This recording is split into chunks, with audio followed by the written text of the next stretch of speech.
जब राजा भोज ने छठी बार सिंहासन पर चढ़ने का प्रयास किया, तभी वहाँ प्रकट हुई छठी पुतली, तेजस्विनी, शांत और स्थिर दृष्टि वाली। उसकी आंखों में गहराई थी और शब्दों में दृढ़ता। पुतली ने पूछा, राजा भोज, क्या तुमने कभी अपनी जान जोखिम में डालकर केवल सत्य के लिए लड़ाई लड़ी है, बिना किसी स्वार्थ के? क्या तुमने किसी तपस्वी के वचन को अपने राज्य और परिवार से ऊपर रखा? राजा भोज गंभीर हो गए। पुतली बोली, तो सुनो वह कथा जब विक्रमादित्य ने एक तपस्वी की लज्जा बचाने के लिए स्वयं मृत्यु द्वार पर चलने का निश्चय किया और सत्य की रक्षा की। एक बार उज्जैनी के जंगलों में एक महान तपस्वी का आगमन हुआ। उसका तेज ऐसा था कि पशु भी पास जाकर शांत हो जाते थे। राजा विक्रमादित्य ने उनके लिए कुटी बनवाई, रक्षक तैनात किए और प्रतिदिन फल फूल भिजवाए। परंतु एक रात्रि अचानक वह तपस्वी गुप्त रूप से गायब हो गया। अगले दिन नगर में अफवाह फैली कि वह तपस्वी कोई भिक्षुक नहीं बल्कि गुप्तचर या तांत्रिक था, जो महलों में घुसपैठ करने आया था। मंत्रीगण ने राजा से कहा, महाराज, आपको सतर्क रहना चाहिए था।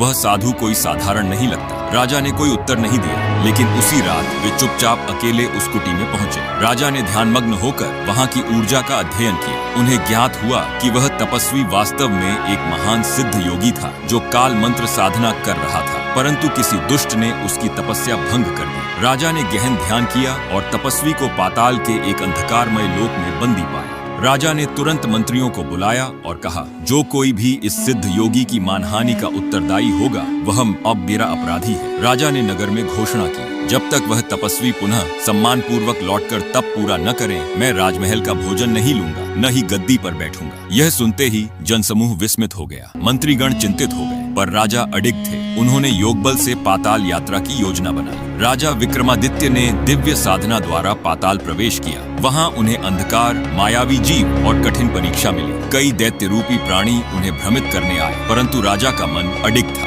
आखिरकार उन्होंने तपस्वी को एक अंधकारमय कक्ष में पाया। तपस्वी कुपित और मौन थे। राजा ने उन्हें प्रणाम किया और कहा, महाराज, मैंने स्वयं आपको खोजने का निश्चय किया, क्योंकि यह मेरा कर्तव्य था, सत्य की रक्षा करना। तपस्वी की आंखों में जल भर आया। राजन, आपने जो किया वह कोई साधारण राजा नहीं कर सकता। आप न केवल धर्मपालक हैं, बल्कि ऋषि रक्षक भी हैं। उन्होंने राजा को आशीर्वाद दिया और बाहर लौट आए। तपस्वी जब उज्जैनी लौटे तो राजा ने उन्हें राजसभा में सिंहासन पर बिठाया और कहा, महाराज, आप ब्रह्म के समान हैं। मेरा सिंहासन तभी शोभायमान होगा जब आपका आशीर्वाद हो। तपस्वी ने मुस्कुराकर उन्हें अपनी कमंडल से जल छिड़ककर आशीर्वाद दिया। तुम्हारा राज्य तब तक अडिग रहेगा जब तक सत्य तुम्हारा मार्गदर्शक बना रहेगा। इतना कहकर पुतली राजा भोज की ओर मुड़ी और बोली, राजा भोज, क्या तुमने कभी किसी सत्यवादी साधु की रक्षा के लिए पाताल गमन किया है?